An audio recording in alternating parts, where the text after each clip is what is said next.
Retrouver le sens du toucher avec une main artificielle quand on a été amputé, c'est ce qu'a expérimenté un Danois, Denis Sabo Sorensen. Une expérience menée grâce à des chercheurs suisses, allemands et italiens à Rome en janvier et février 2013. Les résultats des tests ont été publiés mercredi dans une revue scientifique américaine. C'est Silvestro Micera de l'École polytechnique fédérale de Lausanne et son équipe qui ont mis au point cette main bionique.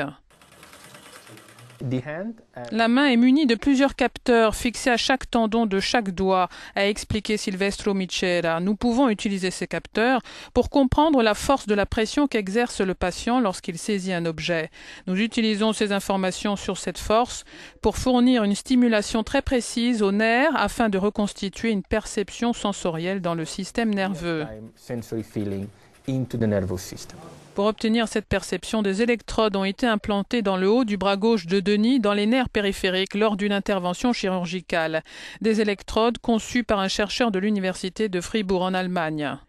Pour Denis, qui a été amputé du bras depuis 9 ans, après avoir manipulé des feux d'artifice, ça a été une expérience mémorable. La première fois qu'ils ont fait fonctionner la main et qu'ils ont travaillé dessus, c'était étonnant, a-t-il raconté, parce que tout d'un coup, j'ai pu avoir des sensations que je n'avais pas eues depuis des années. J'ai pu sentir si un objet était rond, dur ou doux, c'était incroyable. C'est désormais un bras de fer avec le temps pour les chercheurs, car il faudra attendre quelques années avant une commercialisation de la main bionique.